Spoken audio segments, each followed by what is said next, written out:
สวัสดีครับนี่คือแอบบอกแบบคลิปพิเศษนะครับกับ Best of 2025นะครับก็เป็นคลิปที่ผมจะมารวบรวมบ้านที่มียอดวิวเยอะที่สุดหรือมีคนคอมเมนต์มีคนพูดถึงมากที่สุดเอามาให้ทุกคนได้ดูกันอีกครั้งหนึ่งนะครับโอเคฮะเรามาเริ่มกันที่บ้านหลังแรกเลยแล้วกันนะฮะนี่ก็เป็น1บ้านที่ยอดวิวเนี่ยสูงอันดับต้นๆเลยแล้วก็คอมเมนต์ก็สูงมากๆเช่นเดียวกันในคลิปนี้เนี่ยผมอาจจะไม่ได้เรียงลำดับเป๊ะๆแล้วกันนะครับแต่ว่าก็จะหยิบยกขึ้นมาเอาเป็นบ้านที่มีคนสนใจ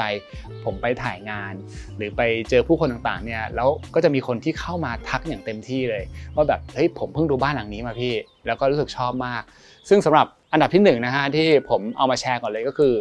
583 House นะครับอันนี้ก็คือจะเป็นบ้านที่เอาธนาคารเก่ามารีโนเวทนั่นเองนะครับหลายๆคนได้ฟังนี้ก็น่าจะเห็นด้วยนะลองย้อนกลับไปดูได้ยอดวิวตอนนี้นี่ก็หลายแสนแล้วนะครับแล้วก็คนคอมเมนต์มาเยอะมากๆเวลาที่คน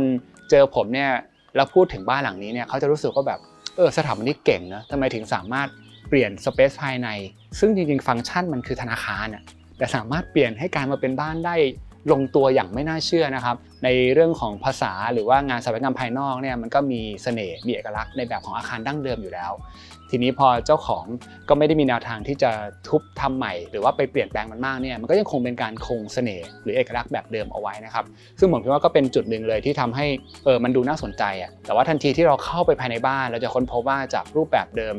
เวลาเราไปธนาคารมันก็จะต้องมีเหมือนเป็นเคาน์เตอร์เป็นมุมที่เราจะต้องเข้าไปเจอพนักงานต่างๆใช่ไหมฮะแต่เนี้ยเขาสามารถเปลี่ยนให้เป็นพื้นที่ living dining pantry ได้อย่างลงตัวมากๆแล้วก็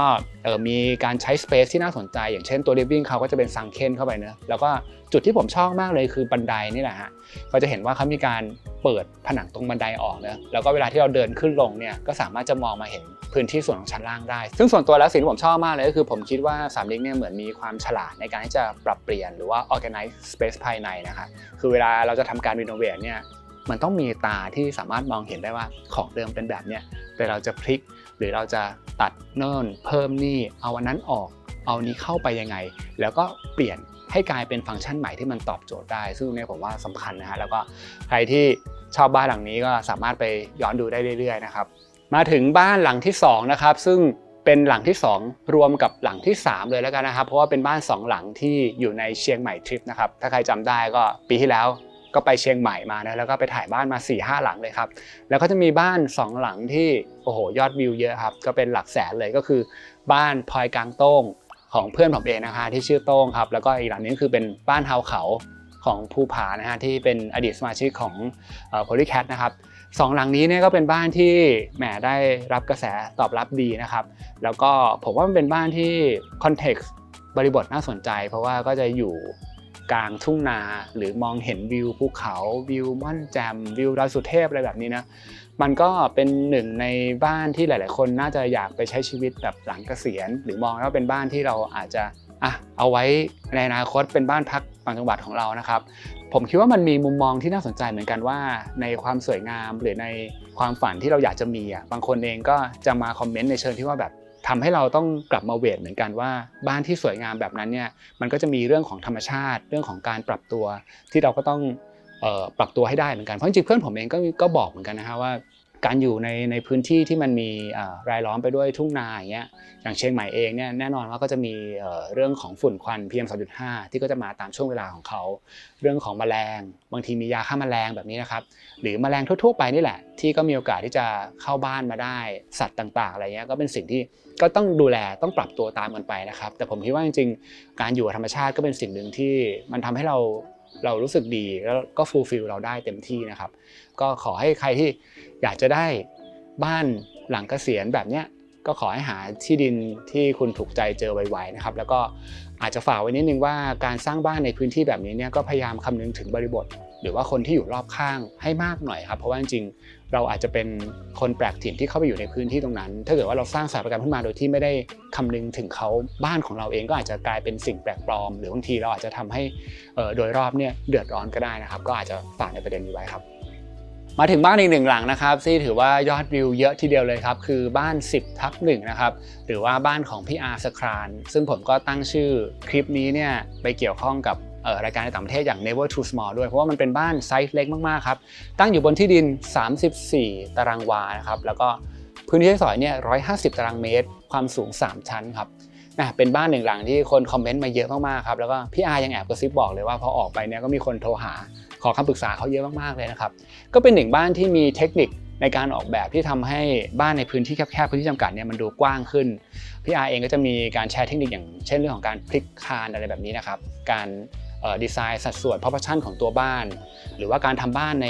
สเกลที่เป็นสี่เหลี่ยมผืนผ้าแบบนี้มันก็จะมีเกิดความรู้สึกเชิงเปรียบเทียบกว้างยาวอะไรแบบนี้ซึ่งทำให้เวลาเราเข้าไปอยู่จริงๆเราจะรู้สึกไม่แคบนะครับแล้วก็เรื่องของ dimension ก็สำคัญมากๆเพราะว่าจริงๆสัดส่วนที่เราคุ้นเคยบางทีเรามองว่ามันมีขนาดมาตรฐานที่อาจจะต้องสมมติขนาดห้องอย่างต่ำสแปนเสาอะไรต้อง4 เมตรแบบนี้พี่อาร์ก็ลดลงมานะครับจริงๆเหลือ3 เมตร 3 เมตรกว่าเนี่ยแต่จริงๆสุดท้ายก็อาจจะไม่ได้รู้สึกแคบหรืออึดอัดก็ได้แต่ว่าคีย์หลักๆเนี่ยมันอยู่ที่ในแง่การออกแบบถ้าเรารู้ว่าพื้นที่ตรงนั้นเนี่ยเราใช้ฟังก์ชันอะไรแล้วก็สามารถจะฟิตอินในพื้นที่เท่านี้ได้ไหมจริงๆไม่จำเป็นต้องทำเกินตัวไปเลยก็ได้นะครับซึ่งผมมองว่าจริงๆการทำบ้านในสเกลเล็กๆหรือสเกลแบบพอดีตัวเนี่ยเป็นสิ่งหนึ่งที่คนเริ่มที่จะมองหากันมากขึ้นแล้วเพราะว่าก็จะมีบางคนที่ให้ความสำคัญหรือว่าแคร์ในเรื่องของการ maintenance ในระยะยาวนะครับจริงๆการทำบ้านไซส์ใหญ่ก็มีเรื่องที่เราต้องคอยดูแลนะอาจจะต้องจ้างเมดจ้างอะไรมาเยอะบางคนเองก็มองว่าเนี่ยทำในพื้นที่เล็กนี่แหละแล้วคุณดูแลได้อย่างทั่วถึงก็จะดีกว่านะครับจากบ้านไซส์เล็กมากๆนะครับตอนนี้ก็มาสู่บ้านที่ไซส์ใหญ่มากๆหลังหนึ่งในช่องเลยนะครับกับบ้าน Waterhouse นะครับก็น่าจะเป็นบ้านที่ใหญ่สุดในปีที่ผ่านมานี่แล้วนะฮะบ้านหลังนี้ก็คืออยู่บนที่ดิน17 ไร่นะครับแล้วก็ขนาด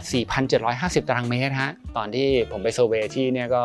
ถึงก็ต้องบอกน้องตะก้องว่าเดี๋ยวขอน้องมาอีกสักคนหนึ่งนะฮะเพื่อมาช่วยเก็บอินเสิร์ตนะครับส่วนตัวแล้วผมค่อนข้างชอบการดีไซน์ transition space ของบ้านหลังนี้นะครับเพราะว่าจริงๆพอมันเป็นบ้านสเกลใหญ่ไซส์ใหญ่เนี่ยการเดินจากจุดหนึ่งไปจุดหนึ่งจากห้องนี้ไปห้องนี้เนี่ยโอ้โหมันต้องเดินกว้างมากมันก็จะเป็นลีลาหรือว่าเป็นเสน่ห์ในงานออกแบบแหละครับว่าจะทำยังไงให้ในระหว่างทางเดินเนี่ยมันไม่ได้เป็นพื้นที่ waste space ที่ว่างเปล่าหรือว่าระหว่างเดินไปเนี่ยจะทำยังไงให้เรายังได้ดื่มด่ำหรือว่ามีสุนทรียะระหว่างการเดินโดยที่เราไม่ได้รู้สึกว่ามันต้องเดินไกลนะครับสุดท้ายอยากขอบคุณทาง A49HD นะครับขอบคุณพี่โอชนะพี่เอพี่แอนนะครับเราก็ขอบคุณทาง Boundary ด้วยนะครับที่เป็นสปอนเซอร์ทำให้เกิดคลิปนี้นะครับอยากจะพูดถึงการได้มาชมบ้านในระดับหลายร้อยล้านขึ้นไปแบบนี้นะฮะส่วนตัวแล้วผมคิดว่ามันเป็นหนึ่งโอกาสที่ดีมากๆในการที่จะทำให้คนทั่วไปที่กำลังทำบ้านอยู่หรือน้องๆที่เรียนมาทางสายสถาปัตย์ทางออกแบบโดยตรงเนี่ยได้เห็นการดีไซน์ที่มันมีความพิเศษเฉพาะตัวนะครับแล้วก็บ้านในระดับนี้เนี่ยผมว่ารูปแบบการใช้ชีวิตไลฟ์สไตล์ที่มันส่งผลไปสู่ฟังก์ชันเนี่ยมันจะมีความพิเศษมากๆบางทีเราจะเห็นรูปแบบการดีไซน์ที่เราไม่ได้เห็นในบ้านทั่วๆไปซึ่งตรงนี้ก็ต้องขอบคุณไปทางเจ้าของบ้านด้วยนะครับที่เขายอมเปิดโอกาสให้เราเข้าไปถ่ายทำนะครับแล้วก็อีกอย่างหนึ่งคือเรื่องของ scale proportion หรือว่าสัดส่วนต่างๆซึ่งเวลาดูผ่านกล้องเนี่ย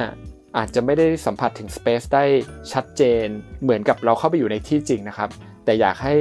ทุกคนได้พยายามดูแล้วก็ศึกษาอาจจะเทียบสเกลจากตัวผมหรือสถาปนิกที่อยู่ในที่ต่างๆก็ได้ว่าการดีไซน์บ้านที่พื้นที่มันใหญ่มากๆเนี่ยส่วนตัวแล้วผมรู้สึกว่ายากแล้วหลายๆครั้งผมก็ยังเกิดคำถามอยู่เลยนะว่าแบบโหการทำบันไดไซส์แบบนี้การทำทางเดินมันต้องกว้างสักเท่าไหร่มันถึงจะรู้สึกว่าพอดีลงตัวไม่เล็กไปหรือไม่ดูหวงเหวงไม่ดูเปลืองพื้นที่เกินไปซึ่งสิ่งเหล่านี้ผมคิดว่าเราเริ่มจากแปลน2มิติเราขึ้นสเก็ตอัพขึ้นมาเป็น3มิติเนี่ยบางทีก็ยังต้องอาศัยประสบการณ์มากๆเลยนะในการที่เราจะทำบ้านหลายๆหลังแล้วเข้าใจว่าแบบมันต้องประมาณนี้มันถึงจะโอเคดับเบิลวอลลุ่มสูงที่เท่าไหร่ขนาดของหลังคาที่จะดูพอดีไม่เถอะทะเกินไปเป็นสิ่งที่ต้องค่อยๆมาถอดหรือว่ามาแกะกันเอาเองเลยนะครับแล้วก็ท้ายที่สุดแล้วอีกอย่างหนึ่งที่รู้สึกว่าสำคัญมากๆเลยก็คือเรื่องของงานระบบต่างๆที่ต้องรองรับบ้านในสเกลนี้นะครับเราจะเห็นเลยว่าพื้นที่เซอร์วิสเองก็ถูกดีไซน์มาให้มีความสำคัญไม่แพ้กันบ้านที่มีสระว่ายน้ำขนาดใหญ่มีบ่อปลาขนาดใหญ่หรือว่ามีสระน้ำขนาดใหญ่แบบนี้เนี่ยก็ต้องลองพิจารณาดูนะฮะว่างานระบบต่างๆเนี่ยมันก็ต้องถูกคำนึงถึงไม่แพ้เรื่องของพื้นที่ใช้ชีวิตเลยเหมือนกันนะครับแล้วก็พื้นที่ที่ช่างจะสามารถเข้ามาเซอร์วิสได้เรื่องของโครงสร้างต่างๆผมคิดว่าเป็นงานที่ต้องให้ความสำคัญเช่นเดียวกันนะครับดังนั้นมันเป็นองค์รวมหรือจะใช้ว่ามันเป็นงานกลุ่มก็ได้ที่ต้องเกิดจากการประสานงานกันหลายๆส่วนซึ่งเราก็ต้องให้เครดิตไปยังส่วนของวิศวกรผู้รับเหมา แล้วก็ช่างทุกๆคนเลยนะครับที่ทำให้เกิดบ้านหลังนี้ขึ้นมาครับมาถึงบ้านอีกหนึ่งหลังที่ไม่พูดถึงไม่ได้เลยก็คือบ้านต้นไม้ของพี่ก้องทรงกรดบางยี่ขันนะครับบ้านหลังนี้เนี่ยผมทำออกมาเป็น2 EP เลยแล้วก็เพิ่งลงไปเมื่อเดือนตุลาแต่ว่ายอดวิวก็100,000 กว่าแล้วนะครับถือว่ายอดวิวดีมากๆเลยครับเป็นหนึ่งในคลิปที่อยากให้ทุกคนต้องดูนะครับถ้าเกิดคุณมีโอกาสผ่านเข้ามาในช่องผมแล้วคุณอยากจะเลือกดูสัก1 คลิปนี่คือ1 คลิปที่อยากให้ดูก่อนเลยนะครับแล้วก็ถ้าใครกำลังสร้างบ้านคุณจำเป็นต้องดูคลิปนี้ครับเพราะว่าแนวคิดที่สำคัญมากๆที่อยากจะฝากไปก็คือแนวคิดเรื่องของ low impact หรือว่าการสร้างบ้านที่ส่งผลกระทบต่อโลกแล้วก็สิ่งแวดล้อมให้น้อยที่สุดเท่าที่เราจะทำได้นะครับจริงๆแล้วความเจ๋งของการออกแบบบ้านหลังนี้เนี่ยนอกจากพี่ก้องจะได้สถาปนิกอย่างอาจารย์จุลพรมาแล้วเนี่ยผมคิดว่าพี่ก้องเขาได้รวบรวมเอาแนวคิดดีๆที่เกี่ยวกับสิ่งแวดล้อมซึ่งพี่ก้องเองไปประสบพบเจอมาเนี่ยมาใส่เข้าไปในบ้านหลังนี้ครับมันก็ได้รวมกันระหว่างการออกแบบที่ดีซึ่งอาจจะเป็นการออกแบบในเชิง tropical หรือการออกแบบที่คำนึงถึงสิ่งแวดล้อมแดดลมฝนกับเรื่องของการใช้ชีวิตตามแนวทางที่ผมคิดว่าไม่อยากจะรบกวนหรือสร้างผลกระทบต่อสิ่งแวดล้อมที่มันถูกผนวกเข้ามาแล้วมันสามารถอินทิเกรตเข้ากับการออกแบบบ้านได้อย่างลงตัวดังนั้นไม่ว่าคุณจะทำบ้านในสไตล์ไหนจะเป็นโมเดิร์นคลาสสิกหรือว่า loft industrial อะไรก็ตามแต่ฮะคุณสามารถจะหยิบเอาแนวคิด low impact เหล่านี้เนี่ยใส่ไปในบ้านของคุณได้ผมคิดว่าเหมือนเป็นค่า default ตั้งต้นเลยอะที่หลายๆบ้านหรือทุกๆบ้านควรจะมีนะครับยกตัวอย่างง่ายๆเช่นแนวคิดอย่างเรื่องของการแยกขยะนะที่ทุกบ้านควรจะมีนะครับอันนี้ผมคิดว่ามันจำเป็นมากๆแล้วแหละพี่ก้องเองก็เปรียบเทียบว่าเป็นเหมือนการที่คุณทำธุระเสร็จคุณต้องกดชักโครกเลยแหละหรืออย่างแนวคิดที่บ้านแต่ละหลังเนี่ยสามารถจะเป็นพื้นที่หน่วงน้ำได้เพื่อลดภาระการเกิดน้ำท่วมให้กับเมืองนะครับซึ่งตรงนี้เนี่ยเราต้องลดการทำพื้นคอนกรีตแล้วก็ทำเป็นพื้นดินที่สามารถจะดูดซับน้ำได้นะครับรวมไปถึงแนวคิดที่พี่ก้องเองพยายามจะใช้ของที่มีความเป็น eco-friendly product ในหลายๆส่วนนะครับหรือการเลือกใช้เฟอร์นิเจอร์มือสองให้ได้มากที่สุดตรงนี้ก็ถือว่าเป็นสิ่งสำคัญนะครับก็เป็นการลดการใช้ทรัพยากรที่สิ้นเปลืองเกินจำเป็นด้วยนะครับรวมไปถึงการออกแบบ lighting ตอนกลางคืนนะฮะที่จะไม่ไปรบกวนสัตว์ที่ต้องเดินทางอันนี้ก็ถือว่าเป็นอีกสิ่งหนึ่งที่ผมก็ว้าวเหมือนกันนะครับแล้วก็มีอีกหลากหลายความคิดเลยที่อยากให้ทุกคนไปดูแล้วก็ไปฟังในแนวทางการสร้างบ้านออกแบบบ้านของพี่ก้องนะครับซึ่งถือว่าดีมากๆต้องบอกว่าเป็น1 EP ที่หลังจากผมทำดีไซน์ฟันมาตอนนี้เกือบจะ200 EP แล้วเป็น1 EP ที่อยากให้ทุกคนได้ดูแล้วก็อย่าลืมนะครับถ้าเกิดสร้างบ้านอยากให้มีแนวคิด low impact เข้าไปอยู่ในบ้านของคุณไม่มากก็น้อยนะครับรวมถึงแนวคิดในการพึ่งพาตัวเองด้วยครับหลังจากที่ได้ฟังบ้านหลายๆหลังแล้วนะครับปีนี้เนี่ยผมขอเพิ่มอีก1 หมวดสนุกๆขึ้นมานะครับเป็นหมวดที่ผมไปสอบถามทีมงานของผมครับซึ่งก็เป็นทีมงานทั้งน้องตากล้องน้องตัดต่อนะครับรวมถึงน้องชายผมด้วยนะฮะที่ก็ช่วยทำเบื้องหลังของช่องเนี่ยว่าชอบบ้านหลังไหนกันนะครับเพราะว่ากลุ่มคนเหล่านี้ก็เป็นกลุ่มคนที่เขาได้เห็นบ้านเกือบทุกหลังที่โพสต์ไปเลยนะครับก็ขอเริ่มที่น้องตากล้องของผม2 คนก่อนนะครับก็เป็นตากล้องหลักเลยน้องต้นกับน้องป๊อกนะครับต้นเนี่ยก็บอกว่าชอบบ้าน10/1นะครับซึ่งก็เป็นบ้านของพี่อาร์เนอะซึ่งเราก็มีพูดไปเมื่อกี้แล้วว่าเป็นบ้าน1 หลังที่หลายๆคนชอบนะครับต้นเองก็บอกว่าก็เป็นบ้านไซส์เล็กกระทัดรัดซึ่งจริงหลายๆคนเองอาจจะไม่ได้มองหาบ้านไซส์ใหญ่เสมอไปนะครับแล้วก็บ้านหลังนี้เนี่ยต้นรู้สึกว่ามันอยู่ได้จริงแล้วก็บอกว่าเป็นบ้านที่เหมาะกับการกินเหล้าด้วยเดี๋ยวไปดูว่าจะตัดออกหรือว่าจะตัดเข้ามานะครับแล้วก็ผมเข้าใจว่าต้นเองก็น่าชอบบรรยากาศของบ้านที่พี่อาร์เนี่ยเขาจะดีไซน์ไลติ้งให้มีความสลัวซึ่งมันก็ดูน่าอยู่แล้วมันก็ดูรีแลกซ์ด้วยนะครับแล้วก็ส่วนน้อยคนหนึ่งคือน้องป๊อกนะครับน้องป๊อกเนี่ยชอบบ้านเลนเฮาส์ครับอันนี้ยังไม่ได้มีการพูดไปก่อนหน้าเนอะบ้านเลนเฮาส์เนี่ยก็ออกแบบโดยน้องเมย์นะครับจากคอคลัสเตอร์ซึ่งก็เป็นบ้านที่ด้านในเขามีการดีไซน์เป็นลู่วิ่งหรือว่าเป็นเลนที่ขี่จักรยานในบ้านได้นะครับก็เป็นอีก1 หลังที่จริงๆส่วนตัวผมก็ชอบนะเพราะว่ามันเป็นบ้านที่พอมันเกิดฟังก์ชันในลู่วิ่งแบบนี้ขึ้นมาเนี่ยมันกลายเป็นฟีเจอร์ที่พิเศษมากๆแล้วเราก็ไม่เคยเห็นบ้านไหนที่ทำแบบนี้มาก่อนที่สำคัญคือตัวฟีเจอร์นี้เนี่ยมันก็เบลนด์อินเข้ากับแลนด์สเคปรวมถึงอาร์คิเทคเจอร์ด้วยนะครับมันทำให้เกิดสเปซที่น่าสนใจมากๆแล้วก็เป็นบ้าน1 หลังที่มันก็จะเกิดแอคทิวิตี้ภายในซึ่งอย่างที่น้องเมย์มีบอกเลยนะว่ามันเกิดจากช่วงโควิดที่บางทีเขารู้สึกว่าออกไปไหนไม่ได้ก็เลยเลือกทำลู่วิ่งหรือว่าเลนจักรยานเข้ามาในบ้านเลยครับต่อมาเป็นน้องต้อมนะครับก็เป็นน้องตัดต่อซึ่งต้อมเองก็ทำช่องชวนดูดักด้วยนะครับซึ่งต้อมเองก็ชอบบ้าน Forward House นะครับต้อมก็บอกว่าบ้านหลังนี้เนี่ยมีฟอร์มที่น่าสนใจโครงสร้างท้าทายนะครับแต่ว่าสเปซภายในเนี่ยก็ดูน่าอยู่แล้วก็อยู่ได้จริงนะครับแล้วก็ต้อมเองก็บอกว่าค่อนข้างชอบในแนวทางการทำงานของลูกเล่นอาร์คิเทคด้วยรวมถึงในแนวทางการพรีเซนต์นะครับ ส่วนอีกหนึ่งหลังนะครับก็จะเป็นบ้านที่น้องชายผมชอบนะครับน้องชายผมเองก็จะเป็นคนแปลซับไตเติลให้ในหลายๆคลิปนะครับน้องชายผมเนี่ยชอบบ้านศิลาเฮาส์ครับซึ่งจริงๆแล้วก็เป็นบ้านอีกหนึ่งหลังนะฮะที่มียอดวิวสูงเลยเป็นบ้านที่อยู่ในสนามกอล์ฟเลยนะครับน้องชายผมช่วงนี้อาจจะอินกอล์ฟด้วยเขาก็บอกว่าเป็นบ้านที่เลือกสปอตหรือว่าโลเคชันได้ดีเพราะเห็นวิวสนามกอล์ฟแล้วก็เห็นจุดที่เป็นหลุมเลยนะฮะที่จะมาพัตติ้งกรีนได้แล้วก็เป็นบ้านที่มีการเล่นระดับทำให้มันเปิดมุมมองแล้วก็เชื่อมต่อกับวิวสนามกอล์ฟได้นะครับซึ่งส่วนตัวแล้วผมก็จำได้ว่าบ้านหลังนี้มีคนพูดถึงเยอะเหมือนกันนะฮะแล้วก็เป็นบ้านที่ดีไซน์มาได้ลงตัวทีเดียว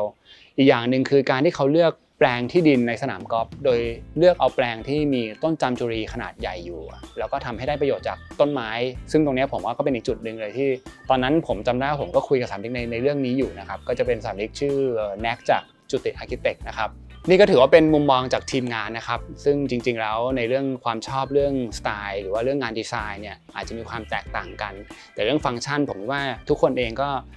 มองหาบ้านที่น่าจะสามารถอยู่ได้จริงหรือบ้านที่มันมีบรรยากาศน่าอยู่มีสภาวะหรือว่าความน่าสบายในการอยู่อาศัยนี้นะครับอีกหนึ่งหมวดที่อยากพูดถึงนะครับก็เป็นหมวดของคลิปรีวิวลูกค้านะครับซึ่งก็จะมีอยู่2คลิปที่ผมว่าได้รับความสนใจแล้วก็ยอดวิวสูงนะครับอันแรกก็จะเป็นคลิปโครงการบ้านวิเวกกรุงเทพกรีฑาตัดใหม่นะครับก็เป็น1โครงการของทางแลนด์แอนด์เฮาส์ซึ่งผมเองก็มีโอกาสได้ไปถ่ายทำวิเวมาหลายโครงการแล้วในหลายโลเคชันแล้วนะครับในดีไซน์ของวิเวเองเนี่ยก็จะมีเอกลักษณ์ที่มีความเป็นส่วนตัวไม่ซ้ำใครนะครับแล้วก็เขาจะพยายามคิดถึงรูปแบบการใช้ชีวิตหรือว่าไลฟ์สไตล์ใหม่ๆตลอดทำให้เราจะได้เห็นลักษณะของบ้านตัวอย่างซึ่งมันมีมุมที่แบบเราไม่เคยเห็นจากโครงการอื่นๆมาเลยนะครับก็ถือว่าเป็นจุดหนึ่งที่ผมว่าน่าสนใจแล้วก็หวังว่าจะได้ไปถ่ายทำของวิเวอีกเรื่อยๆนะครับอีกหนึ่งลูกค้าหรือสปอนเซอร์ที่อยากจะพูดถึงเนี่ยก็จะเป็นในหมวดเฟอร์นิเจอร์ดีไซน์นะครับนอกจากที่ผมได้มีโอกาสรีวิวโครงการบ้านหรือว่า Real Estate แล้วเนี่ยการได้รีวิวเฟอร์นิเจอร์แบรนด์ต่างๆก็ถือว่าเป็นอีกหนึ่งวงการที่ผมว่ามีความสำคัญแล้วก็ช่วยขับเคลื่อนงานดีไซน์ของไทยด้วยนะครับช่วงต้นปีมีโอกาสได้รีวิวโชว์รูมของ Boundary นะครับซึ่งผมเองก็ชื่นชอบแบรนด์อย่าง Poro Living Divani Ernesto Meda นะครับหรือว่า No Green Rose จริงๆชอบหลายแบรนด์เลยเพราะแต่ละแบรนด์เองก็จะมีเอกลักษณ์มีคาแรคเตอร์ที่น่าสนใจของตัวเองนะครับนอกจากได้ความรู้แล้วผมเชื่อว่าหลายคนที่ดูก็อาจจะมีเสียเงินในกระเป๋าตามกันไปด้วยนะฮะถัดจากนั้นก็มีโอกาสได้ร่วมงานกับทาง IKEA นะครับผมไปรีวิวคอลเลกชัน Stockholm นะครับก็เป็นคอลเลกชันคลาสสิกที่ยังคงมีเสน่ห์มาจนถึงทุกวันนี้เลยนะใครที่ชอบแนว Mid Sense นะฮะผมคิดว่าน่าจะได้เสียตังค์หรือว่าโดนตกไปตามๆกันนะฮะสุดท้ายกับทาง Euro Creations นะครับซึ่งผมมีโอกาสได้ไปรีวิวโชว์รูมแห่งใหม่ที่ทองหล่อ 5 นะครับก็จะเป็นแฟลกชิพของทาง Motini & C แล้วก็มีแบรนด์ Protrona Frau ด้วยนะครับทาง Euro Creations เองเนี่ยก็จะมีเฟอร์นิเจอร์หลากหลายแบรนด์ของยุโรปเลยนะครับแล้วก็ยังรวมถึงมีแบรนด์เครื่องออกกำลังกายอย่าง Technogym อีกด้วยนะครับซึ่งปีนี้ผมก็มีโอกาสได้รีวิวคลิปสั้นนะครับแล้วพอได้เห็นได้รู้จักกับเครื่องออกกำลังกายแต่ละเครื่องเนี่ยผมว้าวสุดๆฮะเพราะว่ามันเป็นอินโนเวชันที่รวมกับดีไซน์ได้อย่างลงตัวมากๆครับในปีนี้ก็ต้องขอบคุณคลิปที่ได้ทำรีวิวกับลูกค้าในหลากหลายรูปแบบเลยนะครับคือผมอาจจะมีทำคลิปที่เป็นโครงการเนี่ยน้อยลงแต่ว่าปีนี้เนี่ยจะมีการทำคลิปที่เป็นโปรดักต์มากยิ่งขึ้นมีแวะไปที่งานอาสานะครับหรือเป็นโปรดักต์ผลิตภัณฑ์เครื่องใช้ไฟฟ้ารวมไปถึงarchitectural product ต่างๆนะครับซึ่งก็มีแวะเวียนมาให้ได้รีวิวเยอะมากขึ้นนะครับอีกอย่างหนึ่งที่รู้สึกว่าเยอะขึ้นกว่าปีก่อนๆมากเลยก็คือคลิปสั้นครับที่ก็จะอยู่ในทั้ง TikTok Facebook IG Reel อะไรแบบนี้นะครับซึ่งต้องบอกว่าปีนี้ผมทำคลิปสั้นเยอะขึ้นกว่าเดิมเยอะมากแล้วก็มีทั้งรูปแบบที่เป็นไปรีวิวโครงการรวมถึงเป็นการรีวิวโปรดักต์ที่เกี่ยวกับสถาปัตยกรรมก็ตามเองหรือบางทีเป็นโปรดักต์ที่ไม่เกี่ยวก็มีนะฮะปีนี้ผมก็มีรีวิวเสื้ออะไรแบบนี้ด้วยนะมีรีวิวพัดลมรีวิวหมอนอะไรแบบนี้ด้วยนะครับต้องขอบคุณลูกค้าที่มาจากทุกทางเลยนะครับก็มีความตั้งใจที่จะพยายามพัฒนาในการทำคลิปรีวิวไปเรื่อยๆนะครับแล้วก็ถ้าเกิดว่าใครมีคอมเมนต์เกี่ยวกับรูปแบบการทำคลิปรีวิวก็สามารถคอมเมนต์มาได้ด้วยนะครับอีกอย่างหนึ่งก็คือตัวโฟโต้อัลบั้มเองก็ยังมีการรีวิวเช่นเดียวกันนะครับรวมไปถึง